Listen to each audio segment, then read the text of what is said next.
It was just after sunset when the quiet hum of a small town street was shattered by the roar of a motorcycle engine. A black Harley came tearing around the corner, chrome glinting under the fading light, and then came the sound that froze everyone in place. A sickening thud.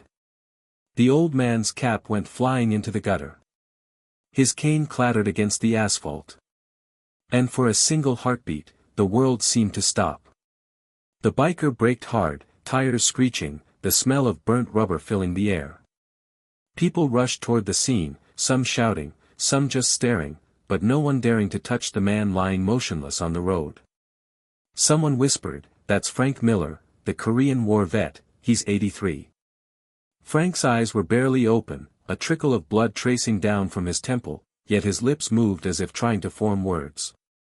The biker, tall, broad-shouldered, tattoos snaking down both arms, stepped back like he'd touched fire. What did I just do?" He muttered, his voice shaking, his hands trembling despite the leather gloves. An ambulance was still minutes away. People were already on their phones calling for help when, from down the street, a low rumble began to build. It wasn't the growl of a single engine. It was a wall of sound, deep, mechanical, and unrelenting. Heads turned. Through the shimmering heat of the asphalt, the shapes began to form, massive, olive-drab silhouettes rolling in 2 by 2. A convoy of military Humvees. They weren't slowing down.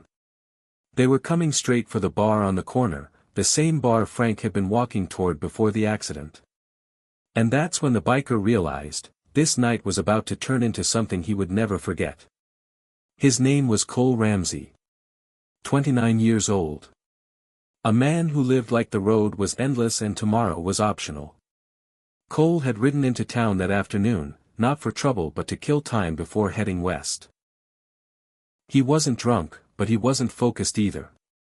He had his earbuds in, a rock anthem pounding in his skull, his mind far away from the 2-lane road in front of him, until it was too late. The sight of the old man stepping off the curb flashed in his peripheral vision, and reflex made him swerve. But his back wheel caught the curb, his balance shifted, and his side mirror slammed into Frank Miller's shoulder. The impact spun the veteran sideways, his head striking the pavement. Now Cole stood frozen, helmet dangling from one hand, as townsfolk closed in. He could feel their judgment in the way they stared at him. "You better hope he's okay," someone spat. Cole wanted to shout that it was an accident. That he'd never hurt anyone on purpose. But his throat locked up. Frank Miller had been many things in his life, a soldier, a mechanic, a father, a widower. He was the kind of man who carried dignity in his posture even when his back ached.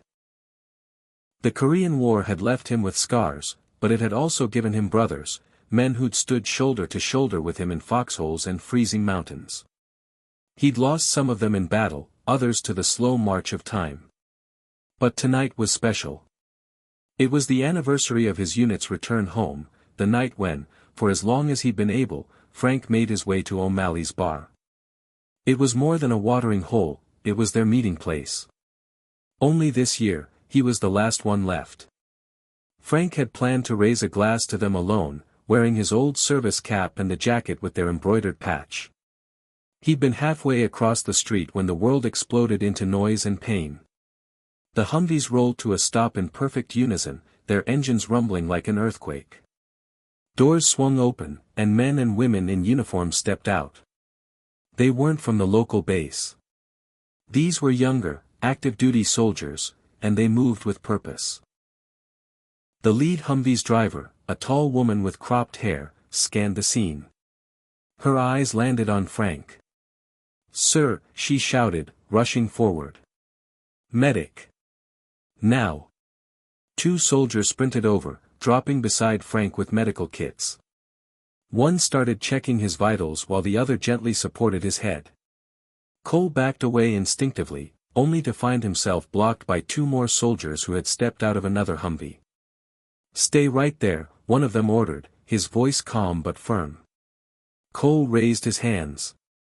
"It was an accident. I swear." The female driver knelt beside Frank, and that's when Cole saw it, the way her face softened, almost breaking. "Grandpa," she whispered. The medic looked up. "He's conscious, but we need to move him carefully. Possible concussion." Frank's eyes flickered open.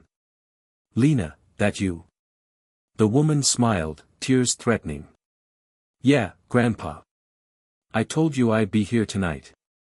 She looked around at the soldiers standing behind her. "Everyone.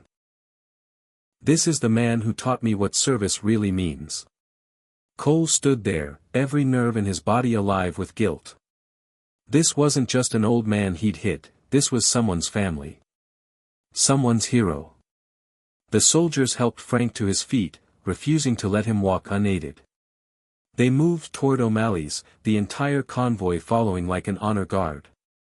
Cole hesitated at the edge of the crowd, but Lena glanced back at him. You're coming too." He blinked. "What? Why?" "Because Grandpa says no one gets left behind." Inside the bar, the atmosphere shifted. The regulars fell silent as Frank was guided to his usual corner booth. A framed photo of his unit hung on the wall above it. Lena ordered a round for the whole place. She stood, glass in hand, and told the story of her grandfather's service, how he'd saved not just soldiers in battle but a Korean child who later became a doctor and saved dozens more. Cole listened, each word pressing heavier on him. When the stories faded, Frank looked at Cole. "You ride?" Cole nodded slowly. Frank gestured for him to sit closer. "Accidents happen, son. But life's about what you do after them." Cole swallowed hard. "I'm sorry, more than I can say. I wasn't paying attention." Frank studied him for a long moment. "Then pay attention now. You've been given a chance to stand for something. Don't waste it." Over the next hour, Cole stayed. He helped serve drinks, carried plates, listened to veterans swap stories. He found himself laughing, something he hadn't done in months. Before leaving, Lena pressed a folded paper into his hand. "It's a number for the volunteer riders group. We escort vets to appointments, events, make sure they're never stranded. Thought you might want to put your bike to better use." Cole stared at it, feeling something shift deep inside. Weeks later, the town saw a new sight.